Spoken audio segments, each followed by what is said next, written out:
nice because it could be in your city next year. Yeah, go check out all those Twitters and everything else. All the Twitter spheres of Nerd Street and Mad City and everything else. You guys keep track. The website, the Instagram. That's right. So we've actually got a game that's underway right now, ladies and gents. We're going to hop into that one. That is, in fact, going to be Don't Make Me Toxic versus PUGLIFE. The game is already underway on Overpass. And as we see, Don't Make Me Toxic struggling so far for their CT side, 3-7. But they do have a full armament of rifles plus the op. And interestingly enough, PUGLIFE on the other side. Captivate has the Krieg.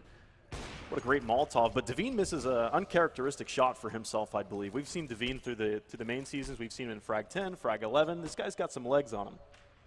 Absolutely. This is, just to give some context here, I think Don't Make Me Toxic picked up the first 3 rounds off the back of the pistol. Then as soon as guns came out, PUGLIFE picked up the first and have just kept their foot on the gas, have been running away with it. I know that Captivate does like to play with these scoped guns, but maybe he's also been watching some NBK demos and listening to the Church of the Krieg.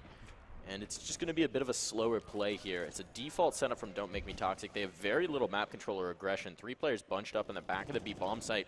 And they're going to pick up the first frag. That's WoW probing out. But the rest of his team's coming on a hit towards A, and they're going to start rocking right in. Devine opens things up with the big green gun, and now the bomb should be plantable. Utility goes in to make sure that that's the case, and they're already set up in their post-plant situation. So it is a 4-on-4 retake, but Don't Make Me Toxic on ill footing going into the site. Yeah, they are. There's actually a lot of late utility that PUGLIFE have to be able to exploit here. You see that the bank as well as the stairs have been clogged up, as now those smokes are beginning to fade. The CTs have a lane in, and it's cost them 2 for 2. It's only up to Archer left, but Devine hits and strikes true with that op. Now, to start that round out, it was WoW that was over towards the B site alone, and he was able, I don't know if it was just him that made the forced rotations, but Don't Make Me Toxic were fully committed to that B site, and maybe WoW was able to make some of that space. Absolutely. In some of these games where you have teams that are maybe ill-matched in terms of skill level, and you know they've been getting a beat down. This is now 8 rounds in a row for PUGLIFE. You get so twitchy and hesitant, or so twitchy and reactive on those rotations that just one player showing face can cause such an aggressive rotation, and as you said, create such space. Devine just had to pluck off one player, and then the A site was there. His utility went in to lock it off, and boom. Don't Make Me Toxic have no real avenue back into it without just fragging their way out. They are going to get the opening pick here with pistols, and Fancy Man's in a great position to get a frag. Won't get anything, but now Serpent can trade it back. It gets 2, actually, on the Deagle. Good frags from Serpent. He will be taken down, but it's a man advantage, and there's 1 rifle retrieved at least. The work is cut out for Devine and Dangerous. They've still got a lot of utility. 2 smokes to get themselves onto a site, 2 flashes to work off of as well for the peaks. But they are going to have a lot of targets to find, and 2 of those targets have armor. Yeah, now here, this is the important one. This is Archer, and the only player to be able to recover a weapon. Of course, Ramen still has chest armor, so he can at least stop some of that aim punch, but this is where it's all going to happen here on this A site. Leading the way is Dangerous. Devine's giving some cover fire from right behind, but they can't stand to line up like this. Archer doesn't manage to hit the targets. He seemed to have a clear way into frags, and Dangerous will just wing Ramen a couple times, leaving it all up to the unarmored Locknedo. He's got some lit players out in front of him, so it's a possibility. He just needs to hit Dangerous and hit him in the chest. Followed up with a headshot, and there was a chance there. But it was a great start to that round for Don't Make Me Toxic. They at least got themselves into a solution to make either a weak buy or a forced buy from themselves, considering what you say, there's 9 rounds in a row. That would be a max loss bonus. But they pushed out long A aggressive. I think they had some aggression in the connector side as well. They get the guns and they back out. That's definitely going to be a round that Archer wants back. Just a little too hesitant on the peak and doesn't commit, gets punished for it. As you said, it was actually sort of a silver lining from Don't Make Me Toxic in terms of what they got done. Problem is just at this point, 9-3, you've got to be able to capitalize on those rounds. Foul's going to go barreling into the site. He will get taken down, maybe overextending there, and this is actually looking great for Don't Make Me Toxic. They're just putting up a wall, and PUGLIFE has run right into it. Oh, Ramen, that's very nerve-wracking, and he's going to fluff the spray, unable to get it done. His teammates are trying to capitalize, but now it's Dangerous in a 1v2 after what should have been, frankly, a 4v1. Well, he's got the bomb now. The smoke that's up in heaven is going to give him a little bit of cover and a little bit of time. He's going to duck and dive underneath here and try and hide this out. But a nice tap against Fancy Man turns into a one-on-one, and Don't Make Me Toxic are going to be kicking themselves if they don't win this round. Dangerous throws a flashbang and a Molotov to secure a little bit more space for himself. It's perfect from him so far. He needs a 4K to be able to pick up the victory on this round. Serpent, though, has an AWP and a single smoke. Dangerous is able to bait out that first shot. So now he has the advantage holding the angle. Pops off one shot and will duck and cover. Again, biding his time, but still didn't really need to take that fight directly. There's no kit. Obviously, that's something we know. They don't know, but he took the fight on the front lines, and Don't Make Me Toxic end up picking a round up. However, it could be a blessing in disguise because you've got a single survivor.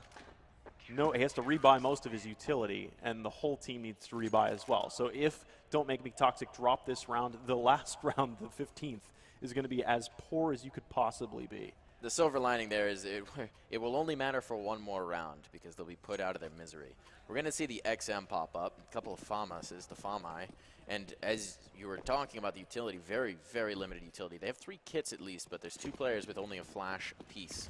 So this is going to be a rough round, and it looks like there's going to be some early aggression here.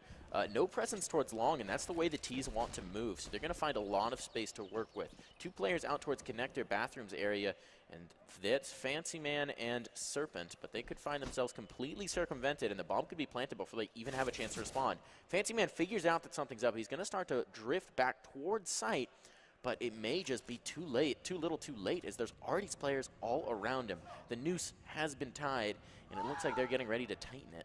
Well, this is a similar strategy as we've seen before. They leave WoW alone over towards the B-side monster right now, but still Don't Make Me Toxic or fanned out pretty far from one another. It's basically a little bit of a buddy system with Serpent being the one-man out, and he's up towards the connector side. And I think I just heard a smoke blossom at the top of connector, so he can't quite see anything. There's the first shots. Actually, it's a boost of an angle, and they get 2 for 1, looking for more, but it's only a FAMAS. A 3-on-3 right now, and you see on the back lines, WoW is now starting to chirp out right there. The bomb is going to be planted on the A site. They'll be able to overcome WoW and put it into a 2v2. However, I don't know how much use that shotgun is going to have.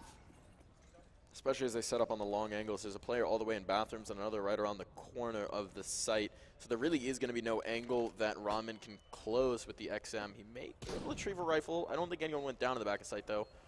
So life is going to be difficult. He's just going to come barreling forward. That's kind of how he has to play with a shotgun, and he'll make it work. Takes down Captivate with a nice one-tap. Now Dangerous, I don't believe has time to stop this defuse.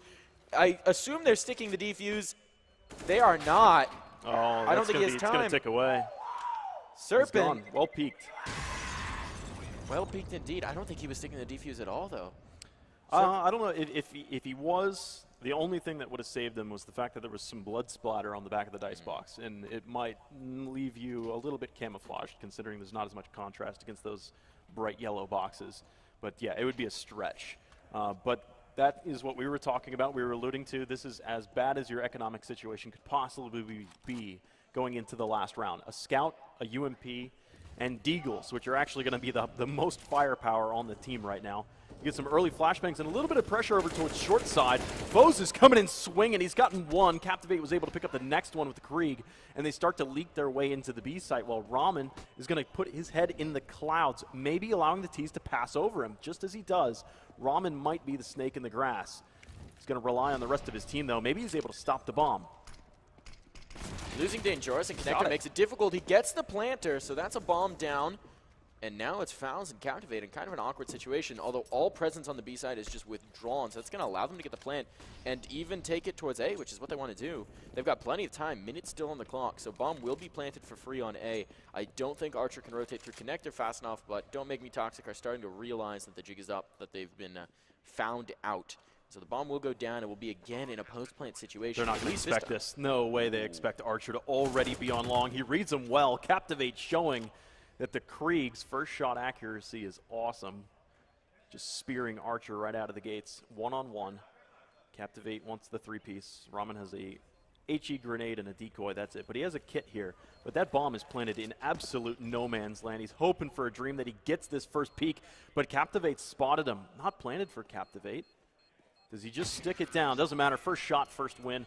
11-4. First half is dominant for PUGLIFE. I mean, we saw from what we had seen is a handful of 2v2s, actually quite a few 2v2s, and even Don't Make Me Toxic had a pretty successful force buy round. They were on max loss bonus. They don't have to pull full vanilla, but they go with a little bit of armor and a little bit of CZ, and they make that round actually competitive.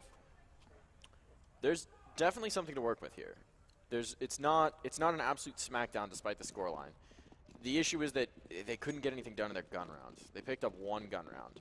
They're going to have to make more happen, obviously, on their T side, but maybe the ability to dictate fights will allow them to do that. Interesting buy here is they're actually going to full save on 2 players. It's pure Glocks, and 2 players don't have armor. So I don't know whether they want to get ops up really early for their T side. That would be unusual. This is, yeah, with no utility in there, it's a little bit awkward, but a shot. Dangerous has one, but it is a crossfire on the site, and there's a lot of confusion for Don't Make Me Toxic right now.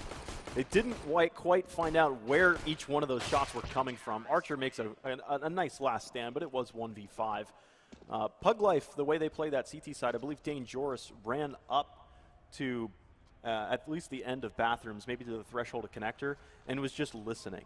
Just ran up, stopped, hesitated, possibly heard some footsteps coming up through the connector, backed up, and that's when we saw the same thing, players coming up out of the B site. So I think they had just read that one. That's a pretty hard read, because they could still go either direction that early on in the round. Another decision I find interesting here is, so Ramen saved armor, didn't buy anything in the first round, right? So that was clearly to allow him to buy something in the future, but now he's bought up an ump armor, so whatever money he's saved is gone in that UMP. So maybe a questionable decision here. It'll depend, obviously, on whether they can pull out the force buy. They're just going to do a slow play towards A, presence towards playground and party, but no CT spawned yet, no real information gained. This might be the first peak.